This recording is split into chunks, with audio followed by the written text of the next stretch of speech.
Welcome to Commander Central, episode 119, and today we're going to talk about the best of the rest cards from Core 2020. I'm Dana. I'm Max. And I'm Chris. All right, guys. Core set time. Again. We did the Legends last week. We're talking about the stuff that's left this week. Chris, you've got a ton of modern playable stuff in War of the Spark. Yep. And obviously Modern Horizons. Yep.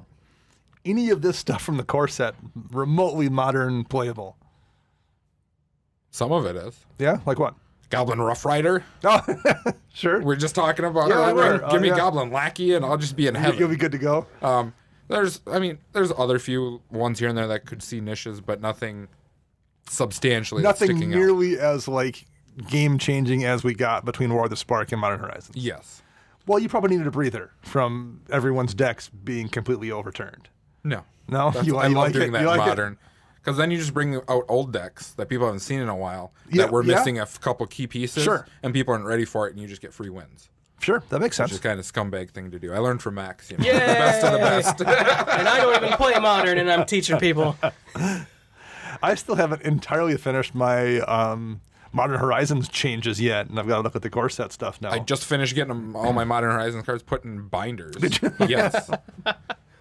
Yeah, this has been a busy summer. Luckily, there's only 2 more sets coming in the next 10 weeks, so Joy. then we get a breathe. Well, you know, here's what's going to happen, though. We're going to be complaining come November that we haven't got a new set now in like 2 months. We're like, oh, there's nothing new coming until end of January. But for right now, it's a lot of stuff. Dollar bet, I will not complain. I'm fine because it just means I don't have to spend money on cards and I can actually do all the tournaments that are running around. Because this new season of MCQs is all modern. Right, yeah. So I can just start jamming tournaments. Yeah, nice. Are you going anything in particular, like for a large one, or just mostly local stuff? Aside from Minneapolis, which happens in August, Are you going to Indy? yes, we are going to Indianapolis for the team tournament All right, nice. for modern. So And Vegas is also modern, but you're not no. doing Vegas. Okay. Cool. Yeah, we'll go to Minneapolis for Commander stuff too, so we'll all 3 be there for that.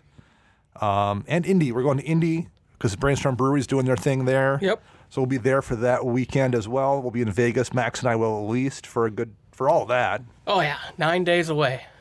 9 days away? That's how long we're gone. Oh, yeah, away from home. Well, Yeah, like, it's a 9 days vacation. from now? I'm like, I didn't I plan was gonna say, I thought that. you guys weren't leaving till like August or Yeah. something for Vegas. I'm recording remote for a while. Right. We'll have to plan that out. I need to check my calendar. My wife doesn't know I'm leaving so soon.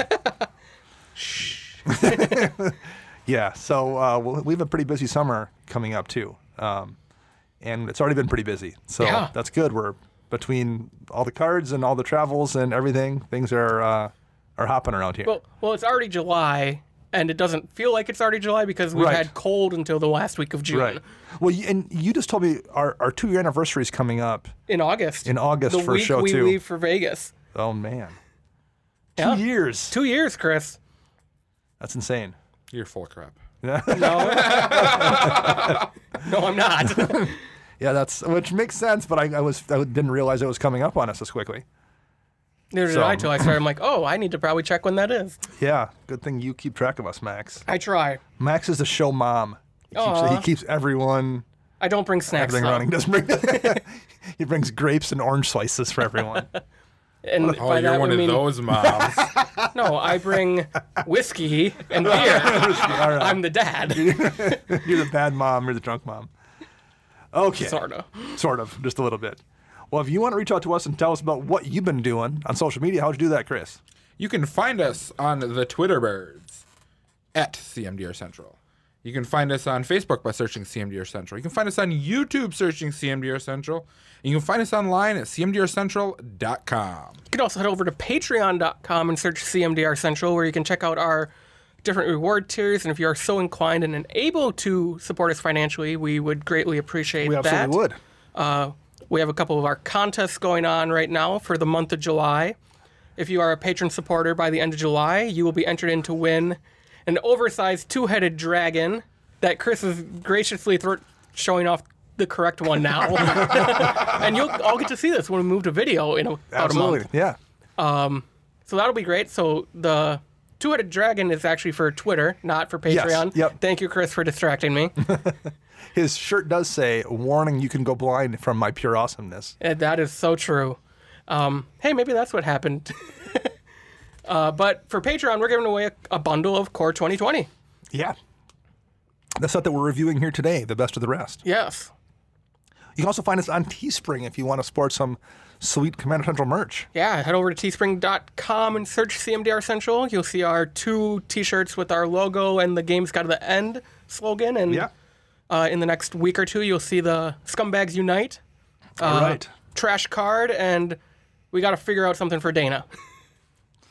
Warning, you can go blind from my pure awesomeness. No, probably not. Cruelly already assured. I draw all the cards. I draw all the cards and then die. Yeah. So if you want to do any of those things, we would appreciate it. All right. So shall we jump right in talking about the best of the rest here? I think we should. Okay.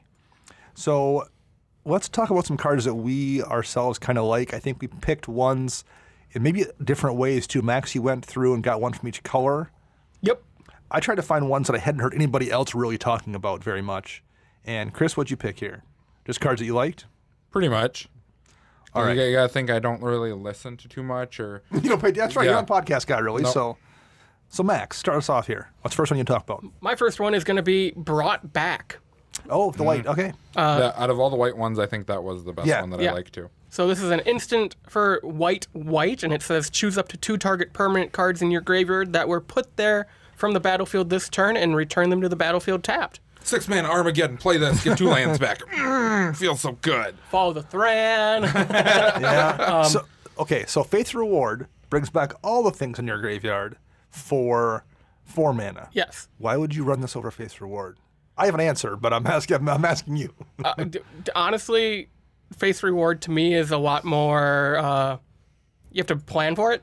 Yeah, I mean 4 mana is a lot to leave open. In mono white or X white or whatever. Yeah, you also have to plan for it. That's the card for me. I want to cast that after a board wipe. I want to cast that, after some huge spell my opponent played or even I played. Like, cool, I'll play Wrath of God, then play Faith's Reward, get everything back. What I like about Brought Back is you could play it after, an austere command. Sure. Bring back 2 enchantments or bring back 2 creatures. There's a lot more versatility where maybe just bringing back 2 things that gets you ahead of everybody else is good.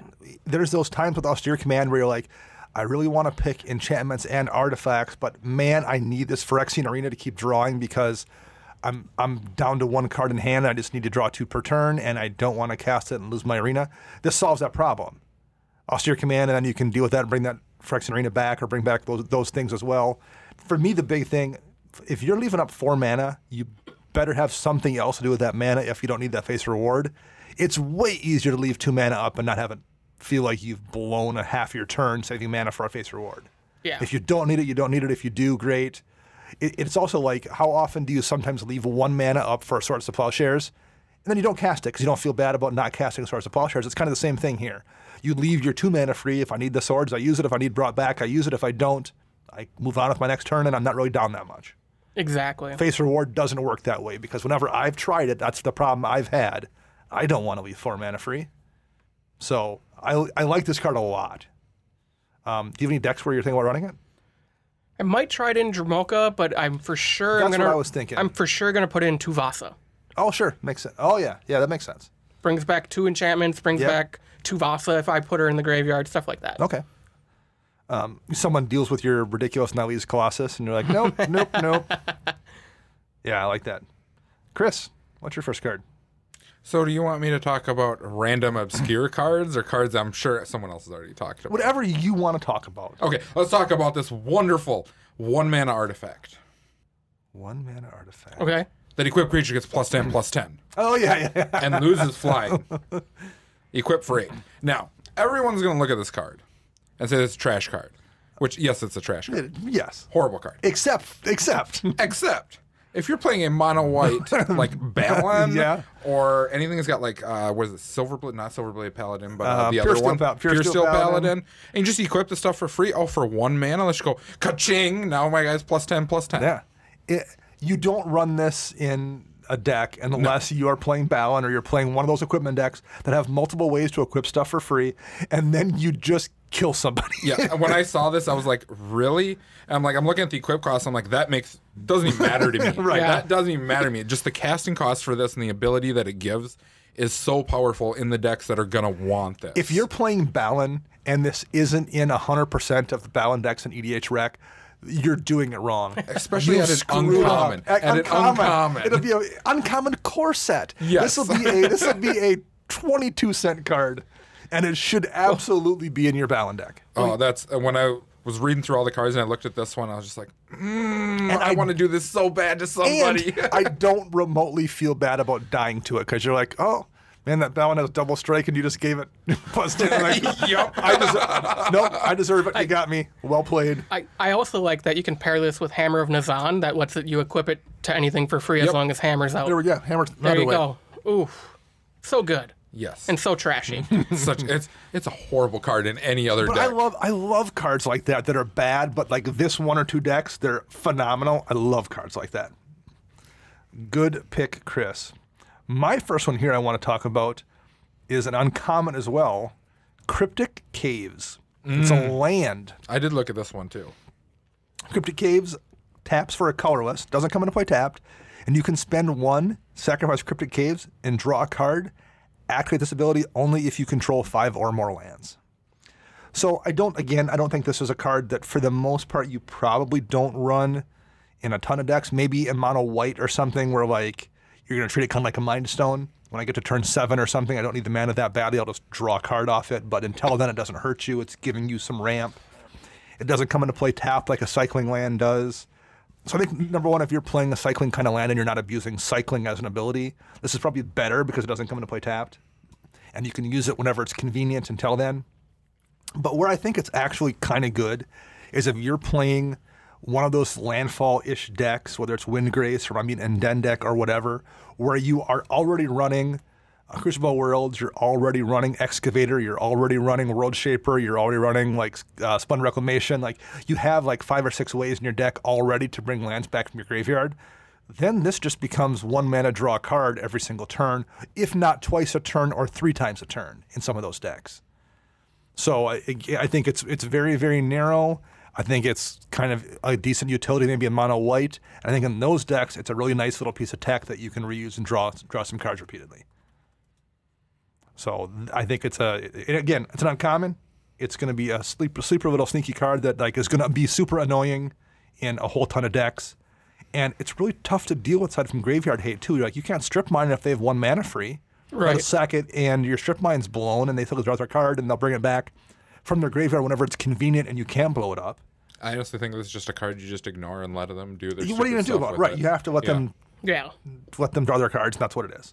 So I think it's a cool card, and I think it's not one that people are going to talk about very often because it's going to be a quarter, and it's fairly narrow. So I like Cryptic Caves quite a bit. Max, what's your next one? My next one, so we're going to move on to blue, is Drawn from Dreams. This is a rare sorcery for 2 and 2 blue.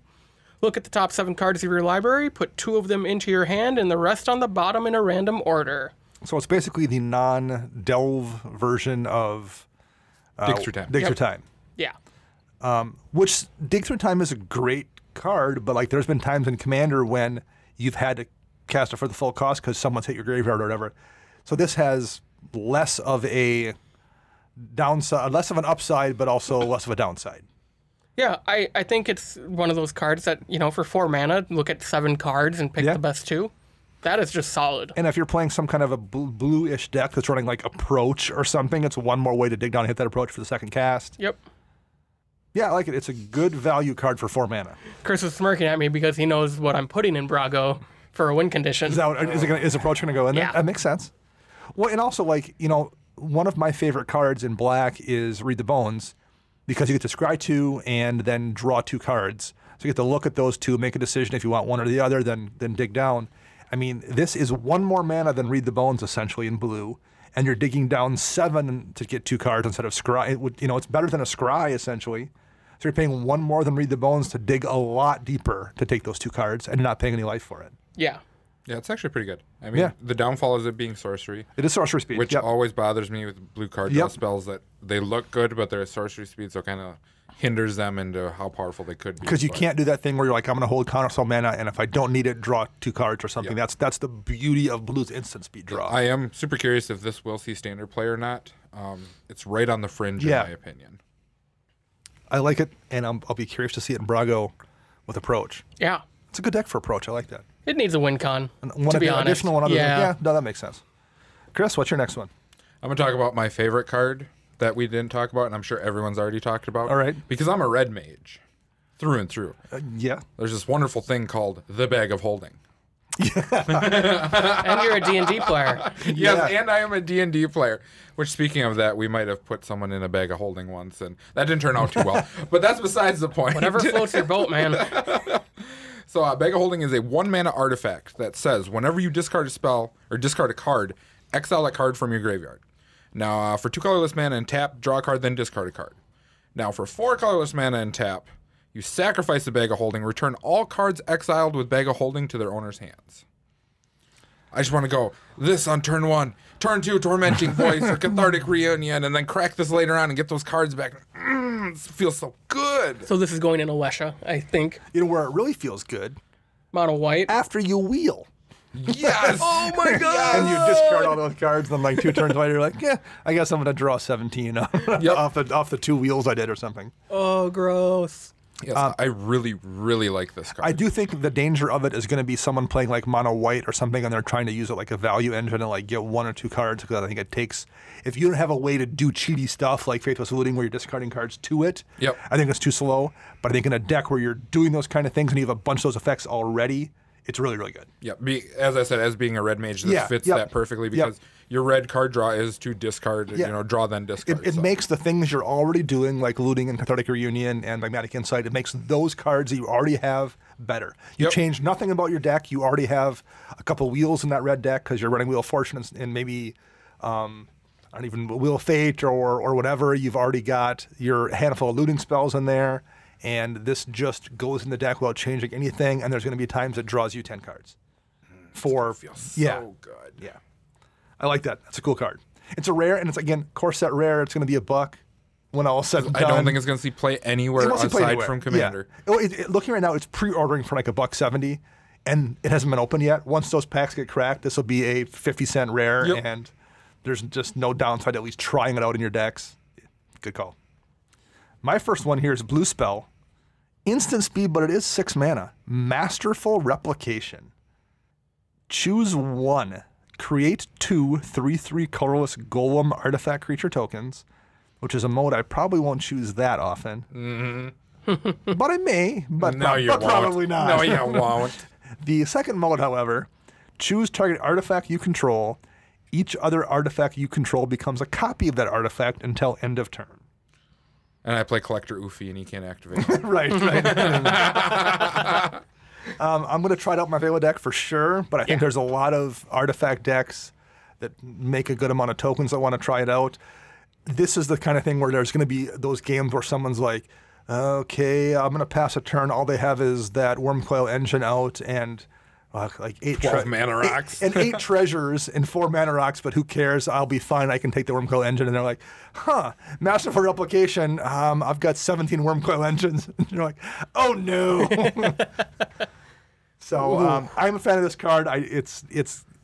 Every time someone casts it will be something different and something stupid. It will only do stupid say things. The Wormcoil thing, because it's like, oh, I'm going to wrath the table. And you're like, and I'll cast this and copy my Wormcoil exactly. Engine. It's instant speed. It's instant speed. Yeah, like if your Wormcoil Engine out is just like turn every one of your rocks in response to a Vandal Blast into a Wormcoil Engine or whatever. Yeah. Every time I have all these tokens, I'm just like, every time this gets cast, it will do something stupid that we will talk about on games we played next week. Oh, Lord. So that is a card I'm a fan of. I think it is not game-breaking, but it will be hilarious every time. And it will be game-breaking. I shouldn't say it'll win games. Yeah, so, for sure. That's one I like. Max, back to you. We're moving on to black. All right. And I'm going to talk about Scheming Symmetry. It's a rare sorcery for a single black. Choose 2 target players. Each of them searches their library for a card, then shuffles their library and puts that card on top of it. So this is why I chose this card. Because you want to play Two-Headed Giant with me. Oh, and choose me as the other player. Good in Two-Headed Giant. Yes. Stupid good in Two-Headed Giant. But more importantly, all the 1-mana tutors are stupid expensive for new players. Yes. Core sets are when new players start to get into the game. They start to learn about Commander. This is an easy 1-mana tutor that, yeah, you're helping your opponent, but on turn 2, what are they really going to go get that's going to wreck your face on turn 3? Sure. Well, I mean, it's also one of those cards that has a lot of, especially in Commander, a lot of political implications when that person's like kicked off, and you're like, okay, we have to deal with that thing right now. I'm gonna go get this if you go get this, and you can like deal with, because sometimes there's those problems where against your Tuvasa deck, we played it before. We're like, okay, he has Tuvasa out and it's wearing 2 different Umbras. Do we have 3 board wipes here? No, we don't have 3 board wipes. Like this lets you get 2 of them or something. Like you can, or at least knock the Umbra off so then someone can Doomblade her or whatever. So yeah, this is. Yeah. I mean, both players get a thing, even if you're playing with your opponents. There's times you can utilize that to your benefit. It's a very political card, and that'll add a lot of cool gameplay actions into it. Or I'm going to tutor a card just to screw the person who gave me the tutor. That's what I'm going to do every time. Exactly. Just be like, what's up? Unlike how Chris always says when he does take attempt with Discovery, you don't know what they're getting. Yep. You don't have to reveal it, so you can't even go get something to counter whatever they're going to get. And there are things you can do then in response if you want to shuffle their library too. So like there are ways you can then screw that up anyway. I'm going to, pick you, the person who has a really disgusting creature in play that you want a reality shift anyway. Then you just be like, all right, I'm going to choose you for my tutor partner. You're like, oh, okay. They go get something good. And you're like, and blam, a reality shift. And now the card that you went and grabbed is a 2/2 manifest in play. Like, if I ever play someone who's playing blue-black, I'm going to go for a creature card so I can flip it. Flip it up, yeah. I mean, hey, if you outgame me by doing that, good for you. I also would really love to be the opponent when someone casts this and they choose me, and then cast something like Lazotep Plating to give myself hexproof so the tutor fizzles. Nice. All right, Chris, what's your next one? Okay, so I brought this up earlier on our last show. Yes. And I want to talk about Lotus Field for a minute. Yeah. So this is a land rare hexproof. When Lotus Field enters the battlefield, it enters battlefield tap. Yep. So now when it enters the battlefield, sacrifice 2 lands. Tap to add 3 mana of any one color. Now there's a wonderful card from Tempest, I do believe, called Lotus Veil. Yes. That is on the reserve list. Almost identical. Almost identical. It doesn't have hexproof and it comes into play untapped. Untapped, yes. So I just want opinions, and feel free, all you listeners, hit us up on Twitter and see what you guys think about this too. But for me, this really seems like they are pushing the reserve list hard. Well, and with the name, there's no doubt, and the art. Same artist too. Yeah, there's no doubt they're clearly like homaging these old cards. I mean, I'm cool with it. Why not? I'm perfectly fine with it too. I've always said that even for Legacy, I would be fine if they had some 3-year-old draw some weird artscape and they reprinted the dual lands. Yeah. I mean, it's an ugly card. People aren't going to want them because it's not like the originals, but it allows people to get their hands on It's not going to hurt the value for the most part of original dual lands, but it lets people play with them. Yes. So then you don't have people who are like, do you care if I proxy? I can't afford, this $700 land. Whereas, like people I play with can, is it okay if I proxy them? So it just allows people to get their hands on them to begin with. So now, how do you think it plays? What are your thoughts on it? This card? Trash. Trash. I hate this card. I've always hated the having to sack. Yeah. Lotus Veil is much better because it does come into play untapped. And you can use it right away. Yep. Hexproof is huge on this. Yeah, you bet. Huge. But, like you said, because it comes into play tapped, you don't get ahead in mana. You sacrifice the same amount of mana roughly that you were using to make this, unless you have an Amulet of Vigor in play. I don't think it's necessarily trash. I think where you run it, it's good in Gitrog because you're drawing cards off the lands you sack. Yes. It's good in Titania. I will put it in my Mina and Den deck because, like I mentioned with the first land I talked about, I already have the Crucible Worlds and I have the Excavator and I have the World Shaper and whatever in that deck. So like, there's a pretty good chance I can get those lands back, or there are mountains that I'll put in the graveyard and then get them back out with Splendid Reclamation or something for Valkut triggers or what have you. So I do think it will see play. I'm going to put one in a deck. I don't think it's going to see play in a lot of decks though, because the ability of only for any one color doesn't give you. It's like a you can't fix with it either. Lotus. Right. It's a Gilded Lotus. You can't fix with it either. That's a big deal. Yep. It is pre-ordering right now for almost $15, and there's no way it maintains that price at a rare and a core set. No way. I mean, I can't even think of anything in Modern where I would be playing this because it comes into play tapped. But I do think it's the kind of card where I wouldn't mind picking up a couple of them, one for the deck and then one to have sit there when down the road Someone breaks it. Or there's some new commander that comes out that says when this comes into play, untap all lands you control or return all, like... Or if a permanent comes into Right, play, yeah. instead of coming into play tapped, it comes into play Yeah, untapped. like an amulet vigor on a creature or something. Yeah. I like it. It's narrow. And I do think, though, you're right. You are going to see people who don't do the math and just think it's a Temple of the False God kind of situation where, like, well, yeah, I lose 2 lands, but it taps for 3 every turn. Like, yeah, but you lost that amount of mana to begin with. You're not coming out ahead. And you just wasted your turn. And, like, if you play this on tapped, turn right. 3, it just wasted your Yeah. turn. You're not doing anything else. So I think you'll see plenty of that where people shouldn't be playing it. But I do think it does have a home. And I like them pushing the boundaries. I liked Itlimoc. I liked those couple ones that were like the flip versions of reserve list cards. I'm perfectly cool with them doing this. And I hope we see more of them. I do too, yeah. When this first was spoiled, I was like, no, What? am I reading this wrong? Yeah, Is this a yeah. fake? Yeah, I agree. All right. My next one here is Mystical Forge. It's a 4-mana artifact that looks like a giant wood-fired pizza oven on the art. Pizza. You may look at the top card of your library at any time. You may cast the top card of your library if it's an artifact card or a colorless non-land card. And it says tap, pay 1 life, exile the top card of your library. Again, Experimental Frenzy. Wait, what? well, yeah, I guess you can get it off the top of your library, sure. We were actually- I didn't even think of that. And we were discussing this because Affinity and Modern is playing Experimental Frenzy. Sure. And this can actually replace Experimental Frenzy. Now, granted, you could hit another land, Right. but Affinity is only playing, I think, like 17 lands to begin with. So the ability to tap it, exile that land to look at the next card to Right. cast something else could be worth it. Interesting. That's that's interesting. Where I think the true home here it's It's in your Vela deck. maybe I haven't decided if I have enough artifacts, but maybe I thought about that. But like if you're playing any kind of colorless deck, Yeah. particularly one of the ones that isn't an Eldrazi, because the Eldrazi's people tend to draw. They play the Kozilek that draws them cards for the most part. If you're playing a colorless commander that isn't one of those, like if you're playing Traxos or something. 5-color Eldrazi, more fun. Well, at least you have access to color, so you can draw Yes. cards. But like in a Traxos deck, your draw is really, really limited. This is going to be a basically tap it or cast cards at the top of your library because everything in your deck's colorless. Like it's a better future sight if you're playing colorless. And if you're in some artifact decks where your half of your library's artifacts too are colorless spells, it's really, really good too. I don't know if I have enough in Vela. I've got 20 colorless creatures and I think 24 artifacts, so I'm at 44 things that would qualify. And 36 lands.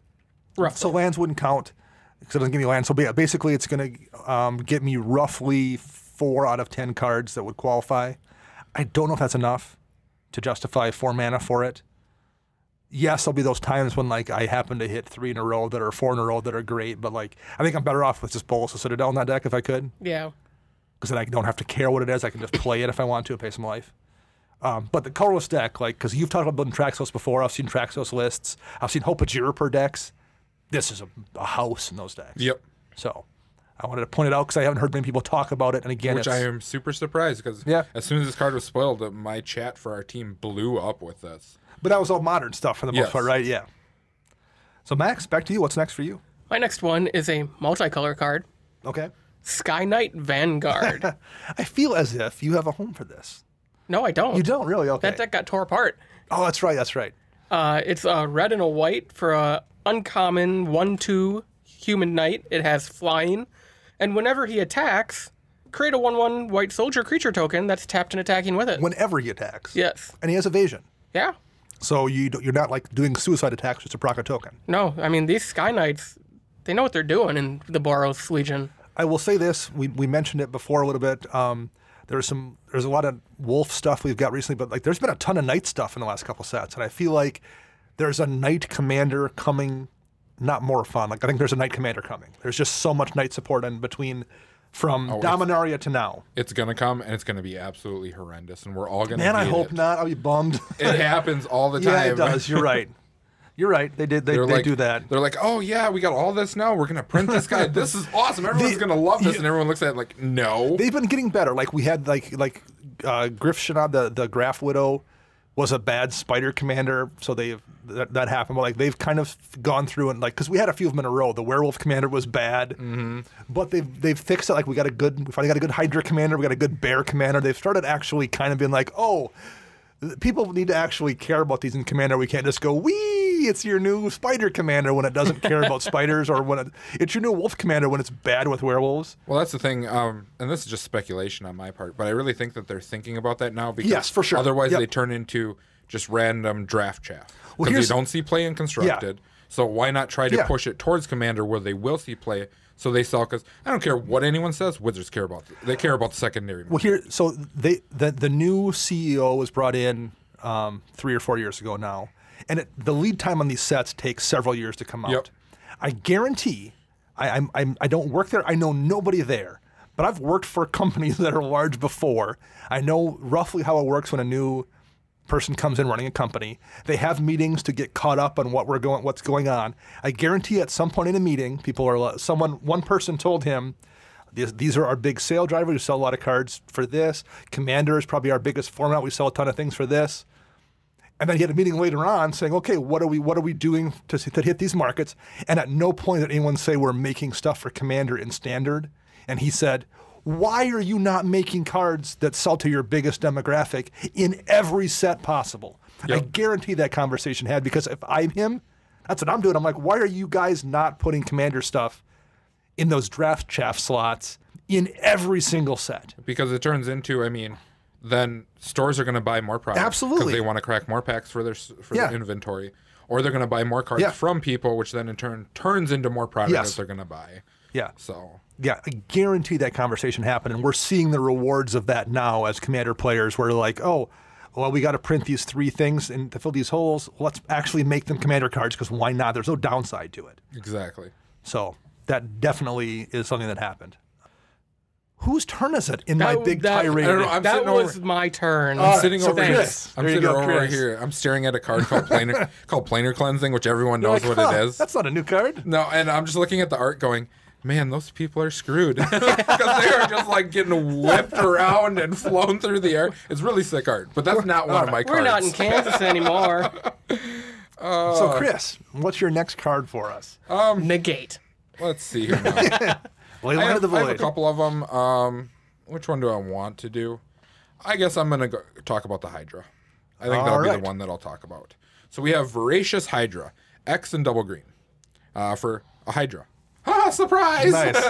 Who has Trample, who is a 0/1. Yeah. Very interesting for an X costing creature. Yes. So when Voracious Hydra enters the battlefield, X +1/+1 counters on it. Now, when it enters, you get to choose one. Either double the number of +1/+1 counters on it, or it fights target creature you don't control. Yes. Just go in that Hydra deck that we were just talking about last week, huh? And here's the dream with Voracious Hydra, and I guarantee this happens because this card will go in Hydra decks. Hydra decks are going to run doubling season. Yep. And Primal Vigor. And probably Primal Vigor. And the dream that will happen with this is someone drops their Voracious Hydra, like, Voracious Hydra for 8 with doubling season and or Vigor out, and their Hydra, where then it winds up being 12 counters because they have the Hydra commander that reduces it by 4, and it goes to 24 and it goes to 48. Like, that will happen at some point in a Hydra deck because those cards will be all in there, and you're like, okay, well, now I'm just dead. The biggest reason that I like this card, out of, like, most of the Hydras have this ability of something like that, with that. The ability to ETB to fight with X amount of counters on it is huge. Plus, it has the trample. Yeah. Now, if the counters are removed by anything, or if there's a card out there that says no counters can go on, it's still a 0/1. It doesn't die, right? It doesn't just die. Yep. Yeah, if someone stifles the triggered ability. Yeah, something like that. It's like, oh, well, it's a 1/1. It's soaking up space. It's EDH. I've seen weirder things. Yeah. No, I for sure have. All right. My next card is one I'm curious if Max will run. Ooh. Portal of Sanctuary. It's an uncommon artifact. 2 and a blue, and has 1 activated ability. 1 and tap, return target creature you control, and each aura attached to it to their owner's hands. Activate this ability only during your turn. So, here's where it's useful. Number one, if you were going to board wipe, the biggest problem in an Enchantress deck sometimes is you're like, oh, I'm going to lose my commander and the 3 or 4 auras on it. Let's spend 1 mana and work around that problem.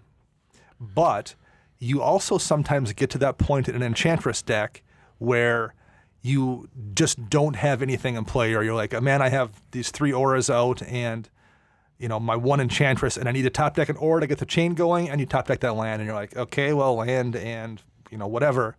Being able to then bounce that Enchantress that you've put an aura on earlier back to your hand, and then play it and play that enchant, and like get that. And if you have, particularly if you have Sarah Sanctum out or Nykthos or something, and you're able to make like at 8 or, because I've had those in my Sigarda deck, where I can't run this, where I'm like, oh, I can make 27 mana this turn, and I can't do anything with it. That happens relatively frequently in that deck, because if you don't have those cards in hand, you can't do anything. This solves that problem. Now, I'm going to ask you a question, Dana, before Max answers this. If you could play this in Sigarda, would you? Because you go no artifacts in that deck. And if it were green? I wouldn't. I'm just saying, if it were possible, because I'm already not running that. There's that helmet that I think you are running in your Tuvasa deck. Yeah. That gives a +1/+1 for each enchantment. I'm already not running that. Okay. So I wouldn't, because I've said I'm not running artifacts in the deck, and I like having that rule. If it was an enchantment that had like an activated ability, I would absolutely run it for sure. Now I want to hear Max's, because I loved all your arguments for it. Now I want to hear what Max has to say about it. I do agree it would go great in Tuvasa. Okay. But so far, what I've seen with this deck is it can recoup extremely fast from a board wipe. To a degree, you're correct, because It has Tuvasa draws one herself. Yes. She has a baked-in draw engine. I also run a lot of stuff that recurs all my enchantments from my graveyard, stuff like that. Second, it's an artifact. I'm already only running the other one, which is the helmet you just talked about, and that's, if they print a better ethereal armor, that's just going to go in that slot for it. It's in my maybe board, like right now, like cards I want to try. I think I'll probably try this over like Leyline of Anticipation, because taking turn 4 off to play Leyline doesn't sound fun. Sure. you just mulligan down until you have it in your hand. What are you talking There about? you go. Yeah. I'm gonna put this all 6 on the bottom. Right. No, it's interesting. I think if Tuvasa wasn't a Voltron type deck, Sure. I'd probably be more okay with Well, this. you also probably don't, you tend to not spread your enchantments around. They're all going on Tuvasa versus like going on different things. So it probably isn't a lot of times you want to bounce something just for the ability. Right.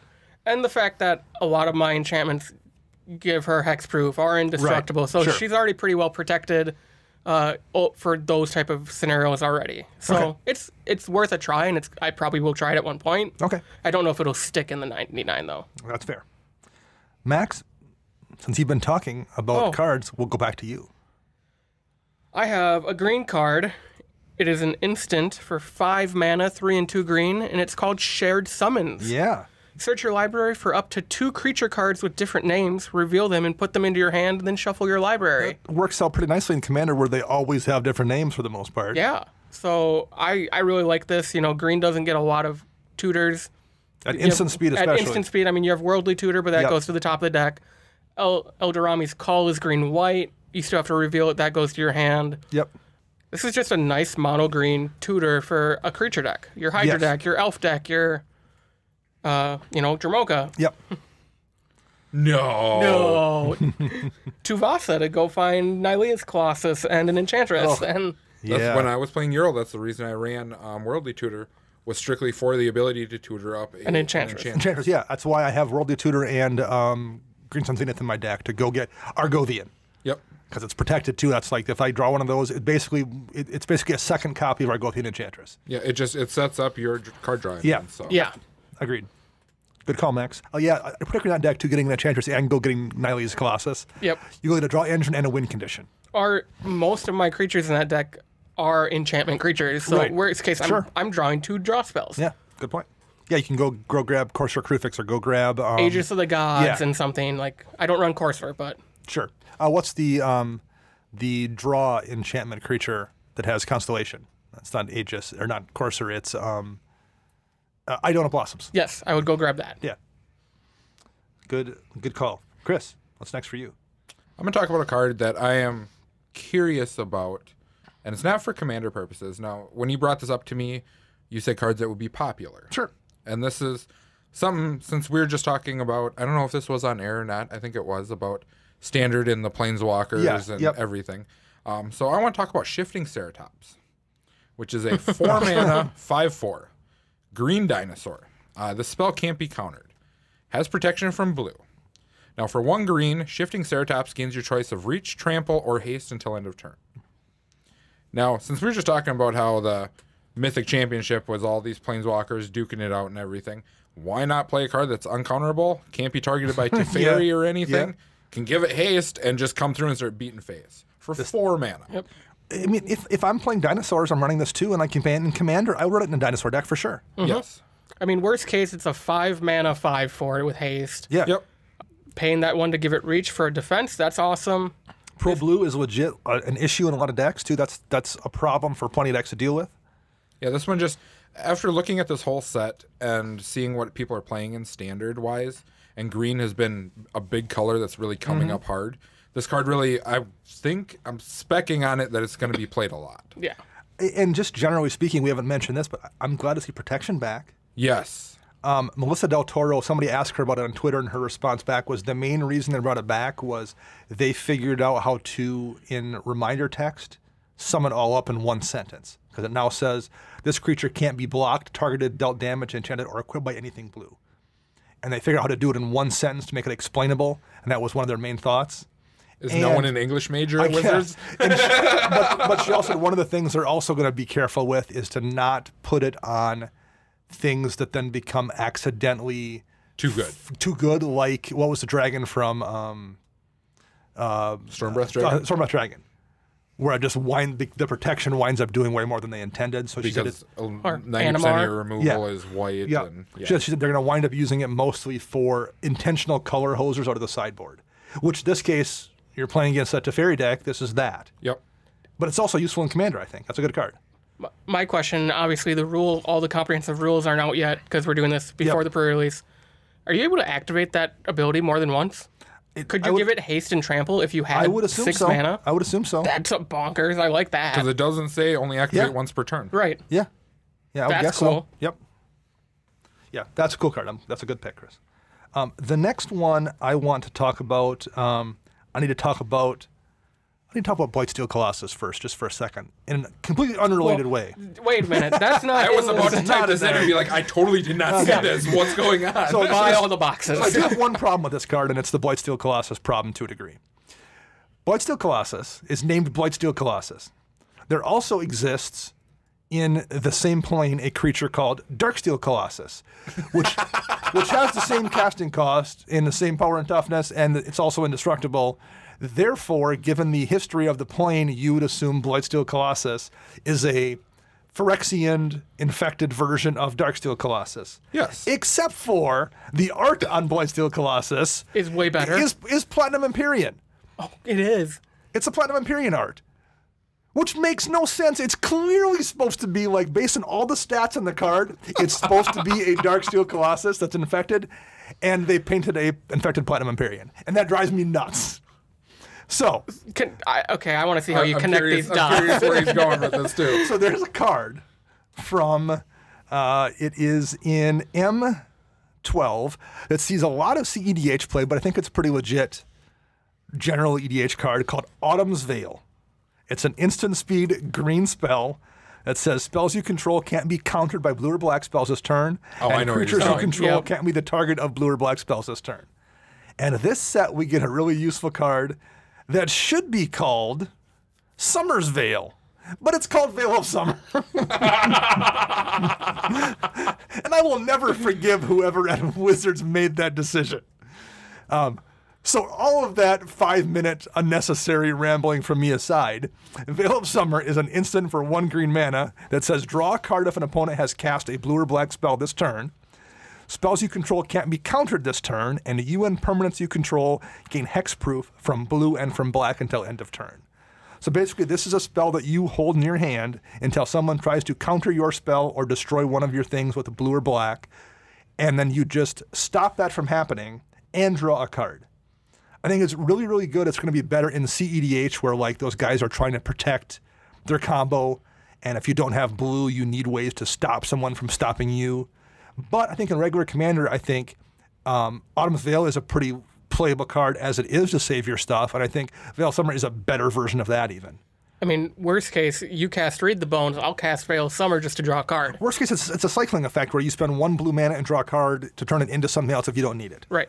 Like that's the worst case scenario for it, and the best case scenario is you stop your game win, your Nylea's Colossus from being countered, or you stop your Ronus from coming into, from someone stopping your Ronus from winning the game, or stop someone from killing your Crater Hoof Behemoth that you're going to win the game with. Yep. Like I think in a green deck that doesn't have access to counter magic, this is a really, really good card. And it's uncommon, and you're going to pick them up in draft chaff even maybe, and it should be called Summer's Veil. And I'm angry. So that's the last one from me. Is there any other cards from UMAX? I think Chris might have 1 or 2 left too. I have one more. Okay, what's that? This is an artifact for 3 mana, and it's called Icon of Ancestry. It's a rare, and it says, as Icon of Ancestry enters the battlefield, choose a creature type. Creatures you control of the chosen type get +1/+1, and then you can pay 3 and tap it. Look at the top 3 cards of your library. Reveal a creature card of the chosen type from among them, and put it in your hand and put the rest on the bottom of your library in a random order. So this is pretty much the legendary podium or whatever it is. Heroes Podium. I mean, so we just got more fun Modern Horizons that screams tribal. We have the elemental tribal theme in Court 20.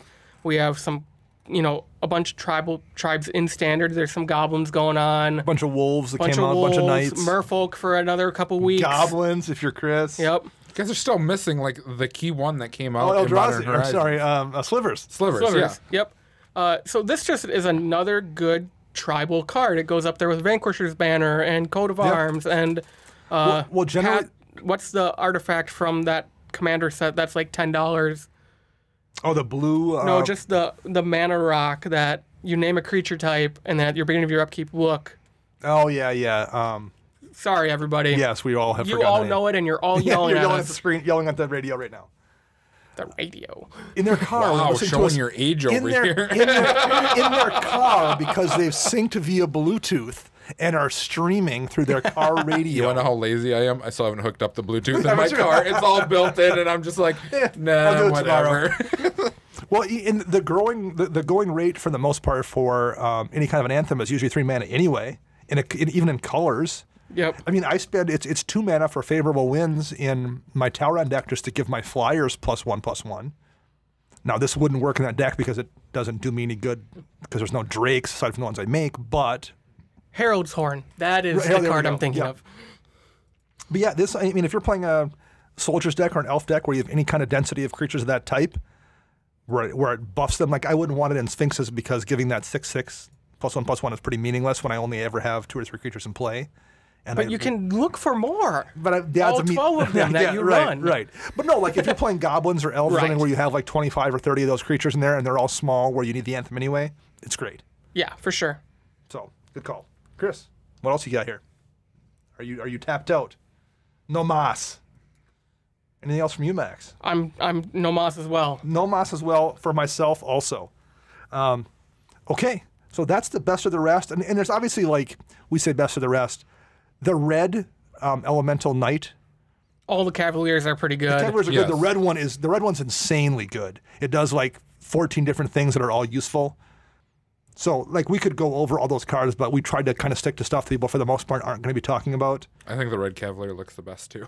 It does, yeah, it does. The white one's kind of a mess where you can't quite tell what it is a little bit, but the red one looks awesome. Kind of got a Headless Horseman thing going on. Yeah, the red and the black one I think are the 2 coolest looking ones. Yeah. I like the green one because he's made out of the tree. Although the green one's probably maybe one of the weakest, maybe the weakest one. Which is because the blue they're like, one's right up there with it. oh, the blue one's bad. That's true. The blue one's bad. The blue one looks like a rejected character from Little Mermaid. I will also, since I'm guaranteeing conversations that happened at Wizards of the Coast that I was not part of, I guarantee at some point the conversation was, yeah, after Prime Time and Sylvan Primordial, we need to make sure the green one isn't the best one in the cycle. That was what happened at some point in this conversation, and that's why the green one's pretty mediocre. Because, yeah, green got the good stuff early on in these when they were doing these cycles. So, all right. That is going to be it from us. We will be back on Thursday with a deck tech, and we're back the following Monday with a normal show. Hope everyone enjoys their week. And until then, I'm Dana. I'm Max. And I'm Chris.